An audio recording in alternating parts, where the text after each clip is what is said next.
Hello, everyone, and welcome to this virtual speaker event. We're going to be talking about electrification that's affordable today. We have two people with us. Let me start with Diane Bailey. She's the Executive Director of MENLO Spark, a community nonprofit aiming to help the city of Menlo Park and the region become carbon neutral. She also leads the campaign for fossil-free buildings in Silicon Valley. She's a certified climate change professional known as CCP, and previously she worked at the Natural Resources Defense Council. And joining her today is Bruce Hodge, who is a climate activist, fine art photographer, and retired computer scientist. He founded Carbon-Free Palo Alto in 2011, and I remember that well, and played a crucial role in convincing the city of Palo Alto to provide carbon neutral electricity to all customers. He helps keep Palo Alto in the vanguard of cities, striving to implement a low carbon energy future. Welcome, everyone, and especially welcome to Bruce and Diane. Well, thank you so much. I'm going to just dive right in here. So let me share my screen.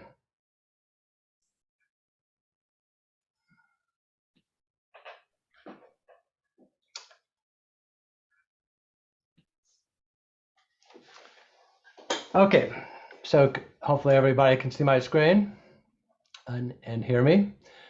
So I'm going to be talking about mass beneficial electrification. By mass, I mean everybody at scale, and beneficial electrification is electrification to benefit the environment. And so my talk, we're splitting between me and Diane. So the first half of this talk is going to explore aspects of this, of a national mass electrification project. And I'm going to talk a little bit about the required timeline, the scale, and the technology. We're going to talk about some policy changes that could be made and some of the financial mechanisms. Also, the Bay Area is home to several groundbreaking initiatives in this arena. And what are they, and how can your individual actions contribute to solving the climate crisis?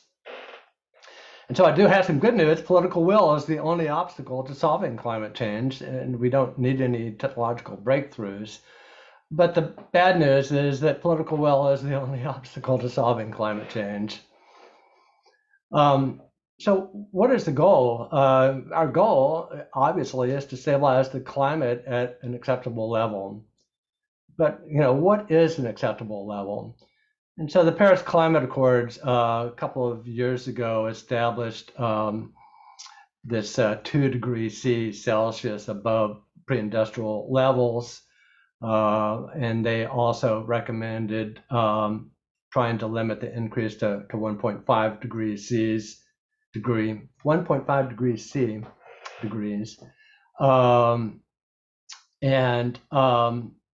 The Intergovernmental IPCC, the Intergovernmental Panel on Climate Change, has a statement in their latest reports saying that limiting global warming to 1.5 degrees C would require rapid, far-reaching, and unprecedented changes in all aspects of society. So that message hasn't sunk in globally yet. We do need to strive for this 1.5. And where are we now? We're currently around 1.2. So we're darn close to 1.5 already. September 2020 was the hottest month ever. 2020 was the second hottest year. And we continue to add committed emissions. We're still firing up coal plants and natural gas plants. We're putting new fossil fuel vehicles on the road, etc. And we also have these immediate global scale issues that the world is facing. Obviously, we've got COVID and the Ukraine conflict. Both of these are sucking away global political attention and money. I think I'm going to skip over these slides, but they're basically graphs showing that these are curves that show the carbon budget and the kinds of mitigation curves. The black curve here in the middle shows the kind of changes that we need to make in order to hit a 1.5 degrees C future. You can see that it's pretty much a cliff. We're emitting 40 gigatons per year globally right now, so we really only have a few years left. Similar graph for a 2 degree C future. Again, achieving either one of these is going to be a huge challenge, especially considering the lack of attention that it's receiving on the world stage today. There's also this concept of negative emissions technologies. This is often brought up, I think, principally by the fossil fuel industry, but the concept is that somehow there's various technologies that can actually suck CO2 out of the air.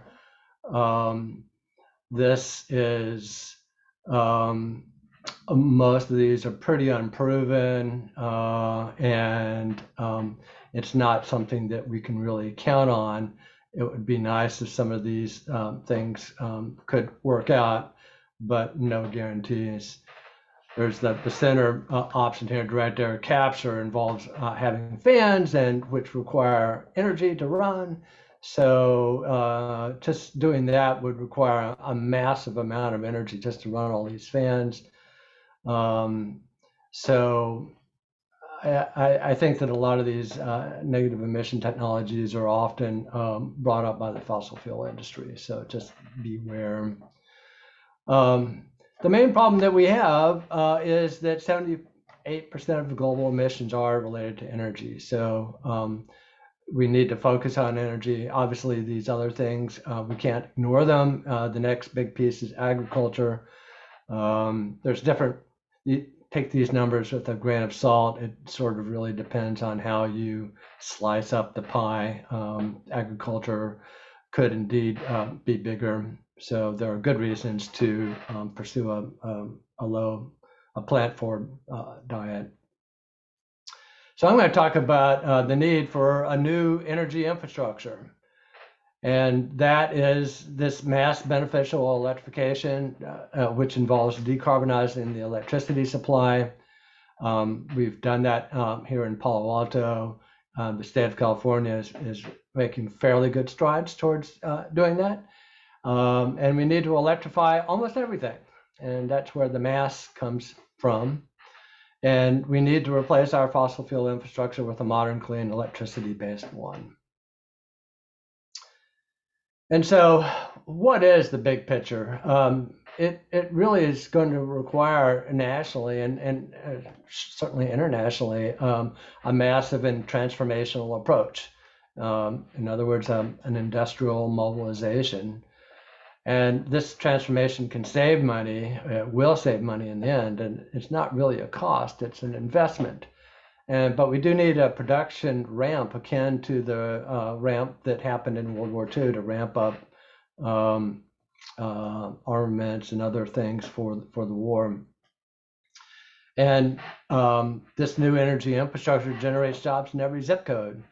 And deploying renewables generate a lot more jobs than the fossil fuel industry.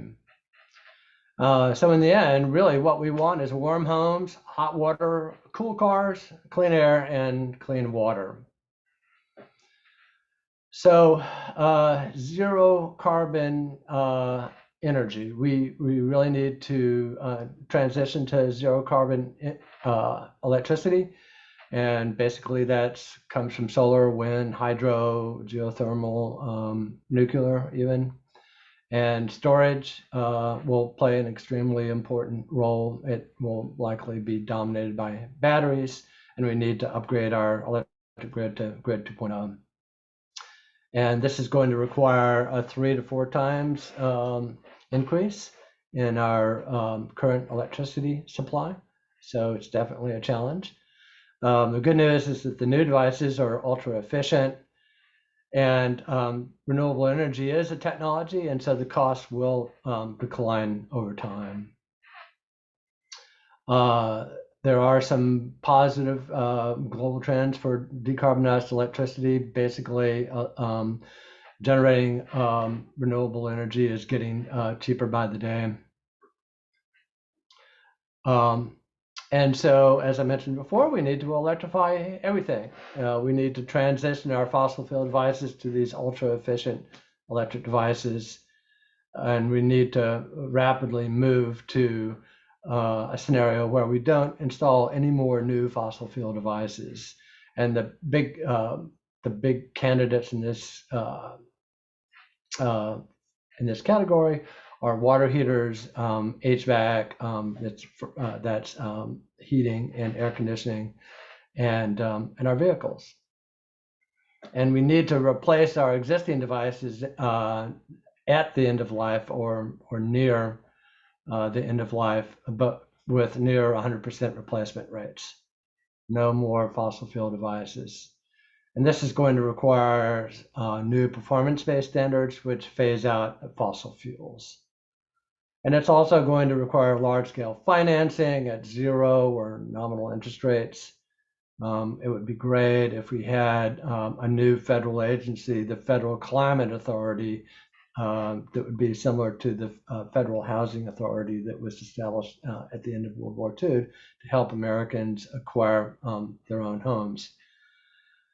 So, fossil fuels are cheap now, relatively, although, the gas is now at $5 a gallon and expensive later. And renewables are expensive now and cheap later.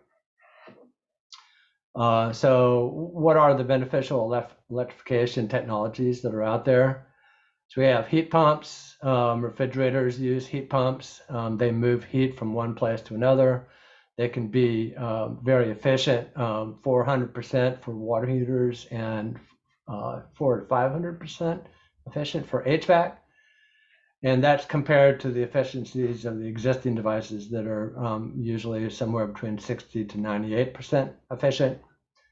And that's not a typo, and it doesn't violate any laws of thermodynamics. It's this technology is simply moving heat from one place to another. And so these efficiencies slash the operational cost of electric devices by 4 to 5x and makes them more competitive or even cheaper to operate than fossil fuel devices. Next, we have EVs. EVs have hit the scene mainly because of advances in battery technology. It's common now to be able to get a car that has a 50 kilowatt hour battery, which will give you 200 miles or more of range. And finally, the automotive industry is putting an increased emphasis on EVs. I think they see the future now. And the total cost of ownership of EVs is less than that of gassers. And of course, with these exceptionally high gas prices, the ownership of gassers has really ballooned. And EVs have extremely low maintenance and awesome performance. And as you might expect, there's a ton of battery R&D going on, and we can expect further advances. This was a quote from Saul Griffith, who is a leading proponent of electrification, and he's projecting that we'll need over 1 trillion batteries, and he compares that to 1 trillion every year. 60 billion every year, and that's similar to 90 billion bullets manufactured by the world today. And so we need batteries, not bullets. We also need this grid 2.0. Our power grid needs some updating. The basic design is 100 years old. We need a smart grid, and it needs to be able to share power across regions. There's also this concept of grid interactive devices, which can actually either supply power to the grid or delay the consumption of powers. And water heaters can be grid interactive. This is a new new technology that still is not quite hit, but will be a big help in electrification. There's also this concept of being able to hook up your vehicle to your home or your building, and V2H or V2B, vehicle to home or vehicle to building. And yeah, it allows EVs to power homes and buildings, and it's good for power outages like today. Vehicle to grid as well. This allows EVs to actually contribute power back to the grid. So not only does it help with your personal situation at home, but can actually help solve the grid demand issues. The pace of electrification, I mean, basically we need to electrify more rapidly. We really need to pursue this 100% replacement at end of life, this blue line here on the right, which corresponds to a future that's somewhere between 1.5 and 2 degrees C. So the idea is, again, no replacement of existing fossil fuel devices with more fossil fuel devices.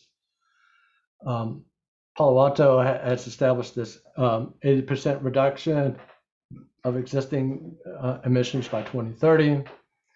And that requires this pretty steep ramp. Unfortunately, the city really didn't do much for about a 4 or 5 year period. Now they're starting to make some real moves in the right direction, but that delay has really cost us. We need this, as mentioned before, this production ramp up and all these new devices. So these are all numbers, you can read them in terms of these are multipliers. We need 16 times more batteries that are being produced, 12 times more wind turbines, and so on and so on. So as you can see, it's a major manufacturing challenge to up our production capacity. So I want to turn to public policy. Rebates and incentives alone are not going to enable this switch. I'm not going to go into a lot of detail here, but just the existing approaches that have been taken by utilities and cities is not going to be sufficient. So we need some new approaches. And so, as I mentioned, this 100% replacement at the end of life is the logical extension of the energy reach codes, which Diane has been at the forefront of, and it's a common sense approach. So the energy reach codes apply to new buildings, extending this again to so that no fossil fuel devices are installed is a common sense approach that is easily understood. And we need to focus on this market transformation to upgrade our energy infrastructure. It's a nascent market, and through a combination of policy and deployment of our infrastructure, they need to go together. And so we should encourage proactive replacement of fossil fuel devices in buildings by the utilities who are in a great position to be able to do this. We need to encourage zero interest financing. Fossil fuel devices financing is a key component. There is a cost associated with doing all this. And so basically allowing people to finance these extra costs is a key policy brick, if you will. And we need to quickly move to mandates or performance standards that essentially prohibit new fossil fuel devices. We're hoping to get programs in place that make it easier to install these new devices before as a precursor to the mandates, but we need to start now to talk about how these mandates are necessary. And of course, the policy approaches need to address the racial and economic injustice issues. we should encourage working from home and a commensurate reduction in commuter traffic. Here in the Valley, we seem to be settling on somewhere between 2 and 3 days a week working in the office or working at home. So that's a good sign, and that will help with our transportation emissions. I don't really want to go into this, but our group, Carbon Free Palo Alto, has come up with an approach that will help with mass beneficial electrification. It involves financing and having the utility orchestrate the replacement of soon-to-fail devices with beneficial devices. There's a link here at the bottom to the Carbon Free Palo Alto's website, and there's more material there. The one thing I can share with you is that the city of Palo Alto is now adopting sort of a variation of this approach in their thinking. And so I'm hoping to see some action from the city of Palo Alto starting next year. Let's see. On the national policy front, Biden pursued a number of policy changes aggressively when he first came into office. These were all things that he could do through just executive actions. He re-entered the Paris Climate Accords, he canceled the Keystone. He's centered the climate crisis in U.S. foreign policy and national security considerations, and he's really taken a whole of government approach to the climate crisis. He did propose this $1 trillion infrastructure plan, also known as the Build It Back Better, that is now effectively dead, thanks to Joe Manchin and Sinema. And he also reinstated the Obama-era regulation of methane emissions, which is extremely important because methane is 86 times more powerful than CO2. And he also set this goal of a 50% reduction in GHGs by 2030. So these were all good things, but the Senate has blocked all legislation, and this really may be the last opportunity for significant help from the feds unless we can get something that will attract the votes necessary in order to pass it. Basically, there was a self-imposed deadline of the end of May. That came and went. Manchin is supposedly in talks with the fossil fuel industry about this. I'm not super hopeful about that resulting in anything. And other senators have said that the real deadline is September, because after that, the midterms will occupy everyone's attention. And obviously, if the House or the Senate flips, then that introduces additional blocks. So sure, I mean, maybe we'll have a chance of getting some legislation on the books later on, but at this point we've waited so long that the impact of federal action diminishes because of the delay. So a lot of environmentalists are looking at this extremely gloomy federal picture right now and, ripping their hair out. We have had some positive action here in the Bay Area. We are leading the charge in a lot of ways. We have seen since 2010 the rise of CCAs, community choice aggregation, which are essentially similar to electric utilities, and they all have these a mission of providing low carbon or zero carbon electricity. Marin was the first. They were followed by Sonoma. In 2016, Palo Alto became one of the first carbon neutral electric utilities. Then in 2016, we also had San Francisco and the startup of Silicon Valley Clean Energy and Peninsula Clean Energy. The East Bay followed in 2018, 2019, San Jose Clean Energy. In 2019, Berkeley put in their gas ban using municipal police powers. And we've had municipal energy reach codes adopted from San Francisco to San Jose, and Diane of Menlo Spark has organized the fossil-free building campaign of Silicon Valley to provide the crucial momentum. That all happened because of Diane. So thank you, Diane. And from now on, we really need to focus on these infrastructure upgrades that I've talked about and putting into place performance standards and mandates. I did want to throw in stuff that the city of Palo Alto is doing to on the transportation side of the equation to benefit low-income customers. So these are current programs that they have in place. They have EV education and outreach programs, and they're communicating information about all the state and regional EV programs that are currently available to low-income customers.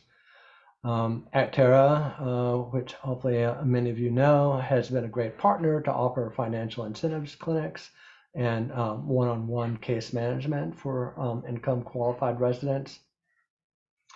And they've also facilitated EV charging infrastructure in multifamily properties, low-income multifamily properties.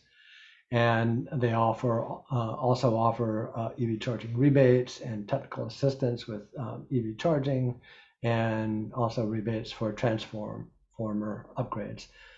They're getting ready to start up this community e-bike lending library to offer this free 5-day e-bike rental to residents.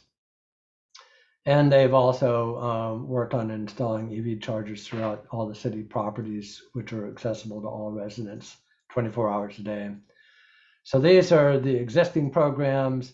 They do have a tremendous focus on equity and low and income customers and drivers. This is a principal focus of the Palo Alto utility. And they have, these are all the existing programs. They have a slate of new programs which they're contemplating now. And they're open to new ideas about how to push this further. I posted this link here at the top, driveclean.ca.gov. And this is a list of all the incentives that are available, incentives and programs for low-income folks. And it's really impressive. It's thousands and thousands of dollars of incentives and other rebates that are available to help low-income folks get EVs.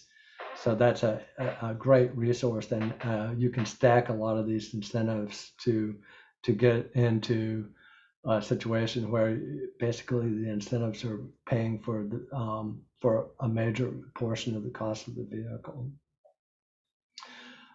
Well, so what can you do? You can take personal responsibility. You can focus on your big and long listing purchases.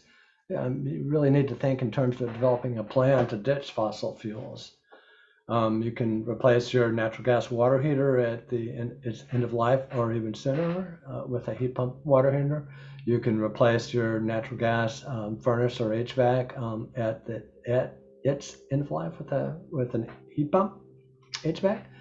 And you can replace your fossil fuel vehicle at its end of life or sooner with an EV.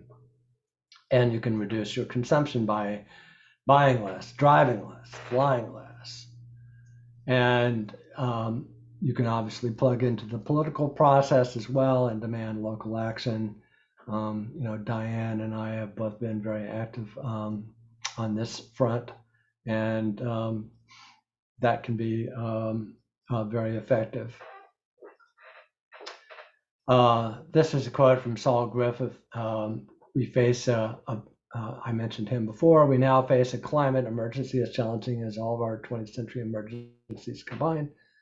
It requires a mobilization with extraordinary speed and resources. Without doubt, you are worried, scared, or worse. That's reasonable, but we can't do nothing. And as we'll find out, this is also a vast opportunity to improve our world. And so to that, I say, let's roll. So I am going, and this is a slide of one of Saul's books, Rewiring America. He's written some other stuff. If you Google Rewiring America and you want to get into the weeds about electrification, this is a great resource to read. So now I'm going to turn this over to Diane to get her take on all this. And thank you very much. Well, thanks, Bruce. Thanks so much. As we're transitioning the screen shares, I'm just going to encourage folks to put their questions in the chat, and we'll take those when we're done. Give me 1 second to get my presentation going. Hopefully you all can see it now. I'm going to put it in presentation mode slowly. Okay, there we go. All right, can you guys see my screen okay? Yep. Good. Yes. All right, well, a big thank you to the League of Women Voters for having us here to talk to you today about electrification and how we can do this in an affordable and an equitable way. I represent a group called MENLO Spark. We're a local community climate action nonprofit started in 2015 with an ambitious goal to take the city of Menlo Park to zero carbon within 10 years. And we are still working towards that goal. It's getting very close. And we're also working on helping neighboring cities and really to accelerate a regional transition to a zero carbon economy. And we work across all sectors of the economy. So Bruce already talked about this a lot, so I won't go through this in depth, but you're all familiar, I think, with the latest climate science and the situation coming from the leading scientists globally telling us, yes, this is an urgent situation. We are in a climate crisis. We have a narrow window right now to avoid the worst impacts. And really, one of the biggest drivers of climate change is fossil fuel pollution. And one of the most impactful fossil fuels that we need to reduce quickly is methane gas. Oops. All right, so a lesser known report came from the State Legislative Analyst Office, which is normally a very conservative arm of the legislature. And that just put some numbers that are local together with the IPCC report to tell us that California is deeply impacted by climate change. We're already feeling the impacts. We know that they're going to get much worse over time. We can expect about $8 to $10 billion of existing property to be underwater or severely damaged or unusable by 2050, if not sooner. But what's really sobering is the impacts that we're feeling now, that 1,600 schools at a minimum have temporarily closed because of wildfires each year. And that is impacting a lot of people around our state and locally. And that extreme heat is already impacting folks and could cause about 9 deaths per 100,000 people each year. That's on a par of auto accidents. And it's one of the lesser known impacts of climate change that we're already experiencing. And we had some hot temperatures yesterday. So this is just a reminder that yes, we're experiencing this now. One of the hallmarks or really biggest impacts of climate change is less nighttime cooling with the high heat. And of course the fires, and we have a fire locally here in San Mateo County that is very concerning. It's only June and our wildfire seasons are starting earlier and burning 5 times the acreage now because of climate change. And we're all breathing smoggier, sootier air because of that. And the hazardous air quality related to wildfires can't be understated. It's a serious problem. It's keeping kids indoors and preventing them from playing sports and impacting all of us on our quality of life, but also our health. Thousands of people will die early because of this wildfire smoke that we're breathing. It's a serious pollution problem. And just to put it in perspective, we are already, before I get into the flooding, hang on a second, let me go back here for a second. We're already experiencing serious health impacts from our air pollution. About 3,000 or more people in the Bay Area die prematurely each year because of air pollution, because of stroke, heart attack, asthma, other respiratory illness. And, these impacts we can expect to grow over time. So the benefit of reducing fossil fuels and transitioning off would be a healthier community. We're also seeing pretty serious impacts coming from sea level rise, and there's a really big equity issue linked to that.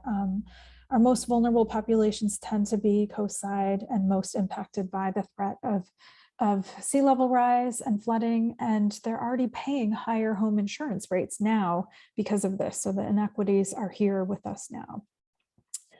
Bruce talked about this, so I'll just note that there's a huge cost of doing nothing. The status quo is very costly and could lead us down a really scary path on global warming. But if you care about the dollars, we're looking at about $2 trillion of cost per year from the disasters that are a result of climate change. So doing nothing is not an option. And as Bruce noted, there's also tremendous public support. This slide is summarizing some results of a survey that Peninsula Clean Energy did. So that's San Mateo County, but we expect similar results in Santa Clara County. And the Yale climate polling is telling us that the vast majority of people care about climate, are worried about it, and want to see their local leaders take action. The number in San Mateo County is about 85% who are strongly in favor of local climate action. This is just a refresher on what are the largest sources of climate pollutants. Buildings are a huge source. And when we look at it statewide, they don't look as large as transportation, but here in our suburban cities, gas use in buildings can contribute about 40 to 50% of our carbon inventory. So it's a major source. And it's also a major source of health impacts, safety issues, and loads of other issues in our community. And so there are a lot of reasons why we want to get into electrifying our buildings. Concern over climate change and methane pollution is one of the key drivers, but the health impacts of burning gas, methane gas inside our homes, the indoor combustion of fuels cannot be understated. When we use gas for cooking, for example, we see an increased risk of asthma of more than 40%. This is a huge respiratory illness risk that is entirely avoidable. And yes, we can turn on a fan or open windows, but that really doesn't eliminate the risk from cooking with gas. And in addition, we know that gas appliances in our homes tend to be leaking, whether they're on or off. The methane gas is leaking in our homes all the time. So these risks from using gas and combusting it inside our homes are real. And so the benefits of electrifying are huge. Just a quick note about the campaign for fossil-free buildings that Bruce mentioned. This was started in 2019 to focus squarely on eliminating methane gas from homes and buildings throughout Silicon Valley for all the reasons that I noted. And we've grown to be 37 groups throughout Silicon Valley. So it's a really large coalition of folks working together to accelerate this transition to all electric homes and buildings. And REACH codes, as Bruce mentioned, was one of the first areas that we really focused on new construction, actually. And that was a very, at the time it seemed difficult, but in hindsight, it was an easy place to start because we can save money as we avoid gas in new construction. And just a quick level set, what is a REACH code in the first place? You all might know that, but just a quick refresher. It's just REACH codes are just talking about the statewide standards for energy use and building standards. They get refreshed or updated every 3 years. And cities and counties have the ability to reach beyond the state standard and have more stringent standards. That's all we're talking about with REACH codes, is going beyond the state minimums, which are already quite strict. About 57 jurisdictions in California now have either a gas ban or a REACH code in place to prevent or minimize or discourage the use of gas in new construction. So this is really now the mainstream, and it really sets a strong foundation for getting into existing homes and buildings. So I want to talk through a couple of different policies and programs going on to help us phase out gas from our existing homes and buildings, because I think that we're really in a good place with new construction. it saves money doing new construction all electric and avoiding gas. And so we're really, as a campaign, we're focusing our energies on existing homes and buildings. And I'm going to do a quick time check. Okay. I'm going to walk through a couple of the incentive and pilot programs, how we can use community choice energy and local utilities to help support these programs, and also how we can move towards some actual standards and requirements. I know the word mandate is a bad word, should strike mandatory from this slide, but we will, as Bruce mentioned, we will need actual requirements to get us to a stable climate and to help us phase out fossil fuels.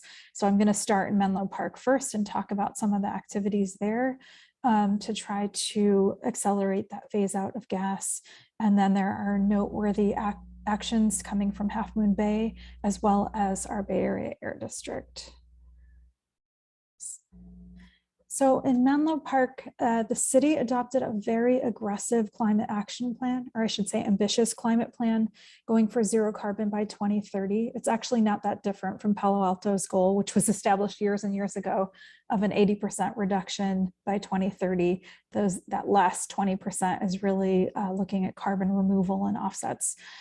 So they're essentially the same, if not very similar.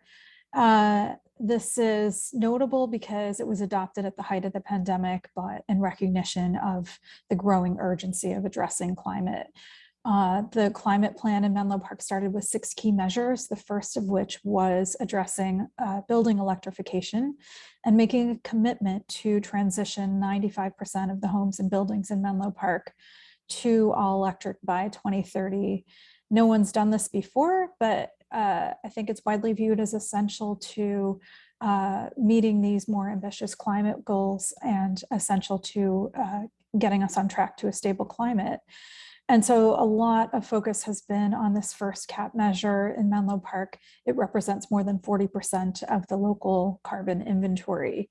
And at the same time, there is legal research coming out that shows that cities actually have very clear authority to regulate methane gas and prevent its use. So that's helpful.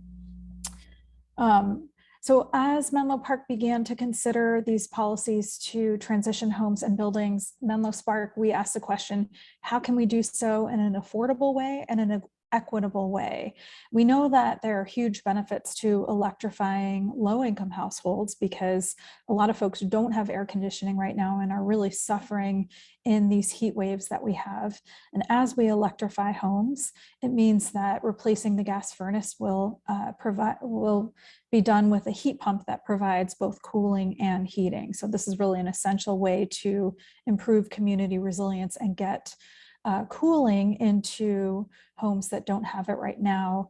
And the question is, how do we make it affordable for everyone? How do we prioritize low-income homes to make sure that they get electrification support early so that they can get these cooling and other health benefits?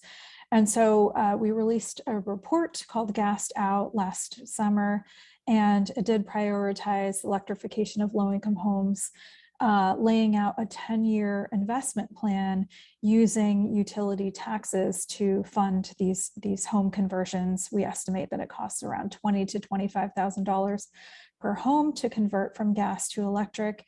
And in Menlo Park, that would cost around $3 million per year, not too expensive. And there are other programs that moderate income households can take advantage of.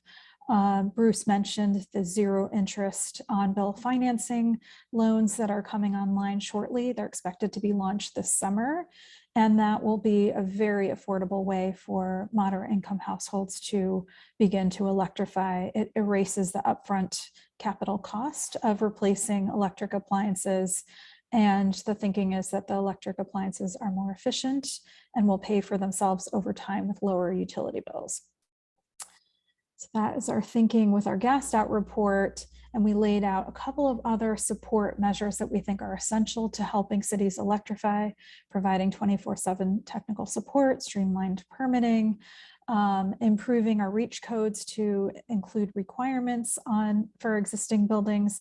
I'll get into some of these in a moment.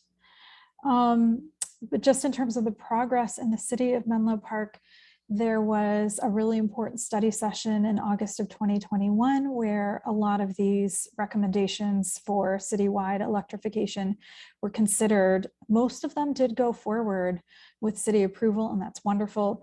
And unfortunately, the most impactful measure, called Replace on Burnout, or focusing on making sure that as gas appliances are replaced, that they have to go electric. The city of Menlo Park opted not to move forward with this, instead wanting to focus on support programs to make it easier for residents and businesses to electrify and overcome some of the cost challenges, as well as the limited contractors available in the area. One minor setback that I want to note is that there was a lawsuit in Menlo Park over the utility tax. And so it was resolved, but now this funding stream is pretty much off limits, cannot be used to help low-income homeowners electrify. That's unfortunate, but we're looking for other ways. And in the meantime, a really important partnership, a public-private partnership, has emerged with the city of Menlo Park. Just last week, the city adopted a resolution to support a public-private partnership with a company called Block Power. They're a public benefit corporation focused on providing electrification services to disadvantaged communities. And the partnership with Menlo Park is focusing on citywide electrification as well as workforce development. So it's essentially it's two programs.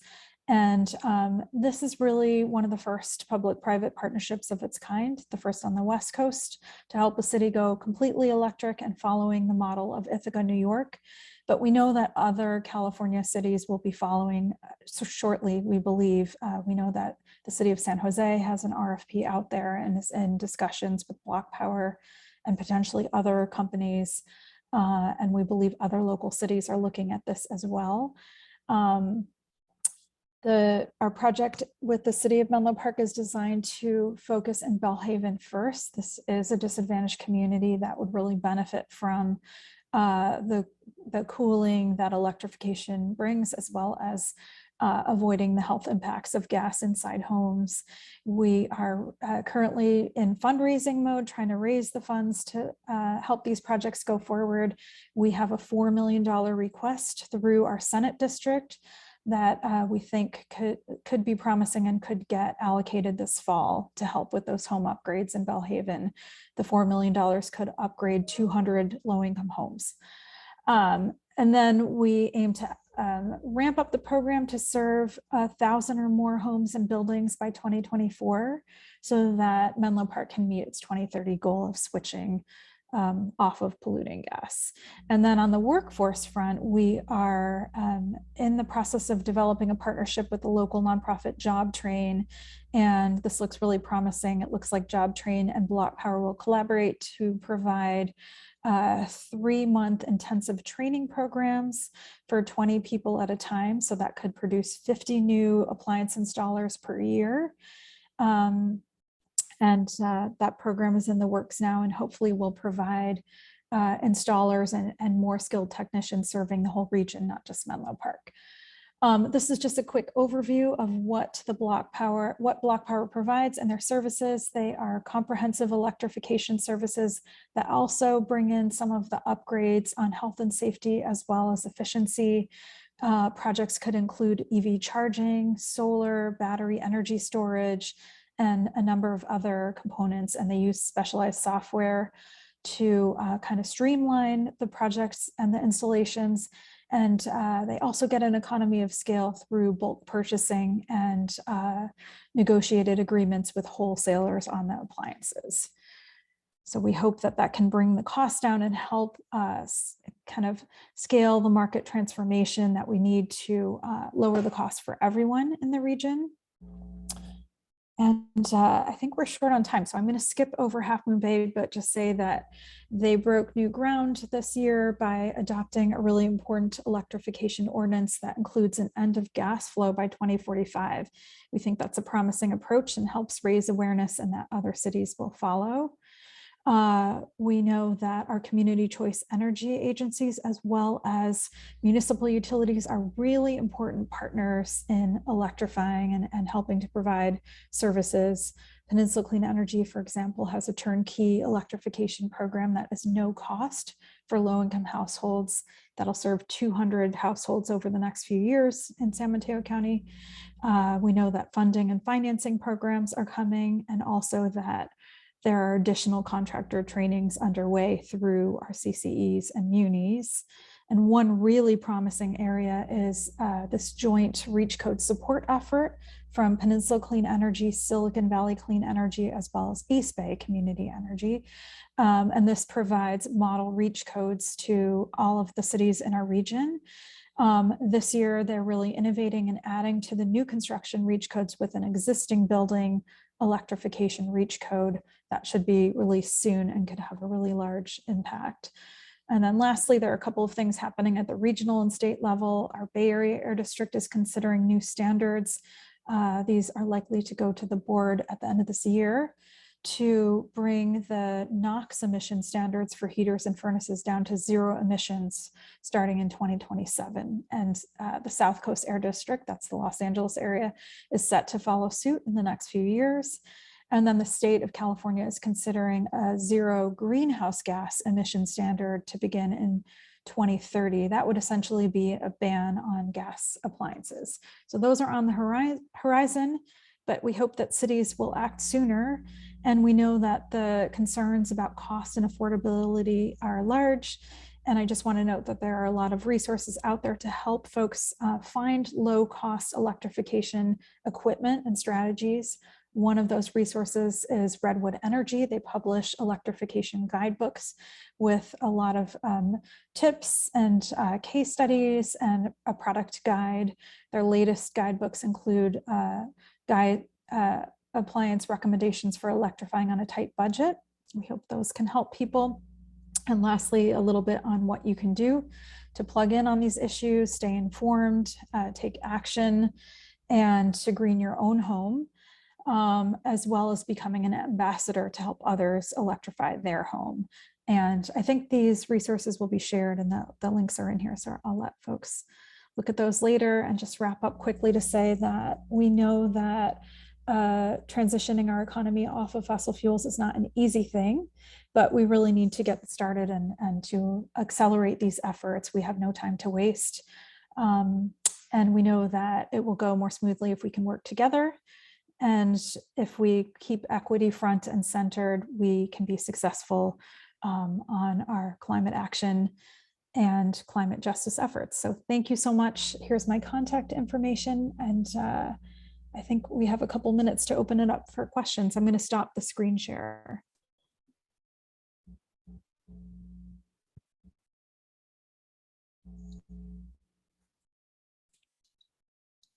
Thanks, everyone. I hope I didn't put you to sleep. Are there questions? Hi, it's Myra. I'm going to just kind of go through the chat. Thank you for those of you who have put in comments and questions. There's some really great comments. And thank you so much for both Bruce and Diane. Very eye-opening, enlightening, and actionable, which is what we always like to accomplish in our speaker series, to really get tips and things that we can do to affect change in our own lives and our own community. I want to just start with a comment from Judith. Those of us who have drunk the Kool-Aid are very enthusiastic, but it's really hard to convince other people that anything they do will have any effect or that it matters. Really a comment. I don't know if you want to comment on that, or just I wanted to share that with everyone. I think a lot of us feel that way about climate change in general. Well, I mean, that drives. Go ahead. I just want to note that this is a mainstream view. It's not Kool-Aid. Most people are concerned about climate and want to see action. They might not be up on the latest around electrification and heat pumps, but the more that we could speak out at planning commission, city council, or county board meetings, other forums, the more mainstream this can be. And yeah, we shouldn't think about it as Kool-Aid. Amy also has it's again more of a comment that the city of Palo Alto offers to pay back excess from solar at 50% discount. In other words, I'm in the process of getting solar, but the operator is telling me to install less than what I need. I think this is a missed opportunity to empower and encourage us of installing more. So can you comment on why that would be? That they're encouraging her to use less. I can't speak for the contractor, but we actually prefer that folks look at replacing their fossil fuel devices first. And then if they have any money left at the end of that, any extra money that they want to put into the project, then to put solar up. And I can also say that the city of Palo Alto Utilities has changed their NEM, net energy metering policy. They changed it more than a few years ago to make it sort of less advantageous economically to put solar on your roof. It's Palo Alto is really not the best place right now to put up solar on your rooftop. So Amy is also giving us a comment and a question that replacing old light bulbs in homes can be an easy low-hanging fruit to harvest with immediate benefit. LED bulbs use 90% less electricity, but high upfront costs. Is anyone looking into helping low-income families replacing old LED bulbs as a first step? I'm not aware of any programs. I think it's a great question. I don't even know if the old bulbs are really available anymore to purchase. I think they are. My experience has been they're really phased out of hardware stores, and Yeah. I haven't really looked online, but I think that the availability is going to kind of diminish this over time. Would you agree with that? Yes. Bruce? Okay. I think they were outlawed at the federal level even, right? I think so. And Yeah. definitely, I think they're definitely in California outlawed. But they are expensive, but then you never have to replace them. Really. I mean, the hours. In theory. In theory, I've never had to replace one yet, but I've got years to go. And there's a question about how do you convert radiant heat to a heat pump? Anybody, either of you have an answer to that? So you can do that. It's more of a project than a house that has ducts. I assume you're talking about the classic Eichler problem where you have radiant heat. It's copper pipes that are in a slab, and it is feasible. You basically replace a boiler, which is supplying the hot water that goes into the slab, with a heat pump and an exchanger, a heat exchanger. And I just toured a home of Sherry Listgarten, who is a blogger for the Palo Alto Online, who recently converted her home to do that. It's definitely more expensive, and it's a challenge for sure. That's the one remaining thing I have left to do in order to go completely, get completely off of gas, is to deal with that problem. I think I have time just for one more question, and that was, what was the illness rate for cooking with gas? Yeah, so there's a meta-analysis. That means a combined analysis of many, many studies looking at increased risk of asthma and respiratory illness from cooking with gas. This isn't heavy cooking, this is just regular household cooking. It increases the underlying asthma risk by 40% in homes with gas stoves. So I did, I think a lot of us learning this are reprioritizing, thinking, okay, stoves don't use that much gas, but do we want to continue to have this indoor air pollution? it definitely impacted our decision in the order of what we electrify in our household. We were going for our HVAC, replacing our gas furnace, and had the stove jump the line because, yeah, my kids cook on it and it's concerning. How many homes do you think I mean, is there a study to know how many homes in our immediate area are currently using gas stoves? I'm guessing it's very high. A lot of older homes, and most are gas probably. Most, yeah, we are looking for that data, and I'm not sure that that data set exists. Okay. Of how many homes have gas stoves. Yeah. But Palo Alto has a lot of ICLers, and of course they're in other communities as well. And the ICLers were not set up with gas stoves originally, so the homeowner had to explicitly pipe in gas and go to extra expense in order to put in a gas stove.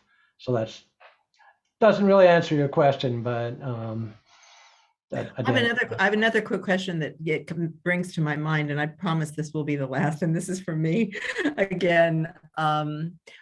What are retailers, you know, the appliance stores, still allowed to sell gas stoves?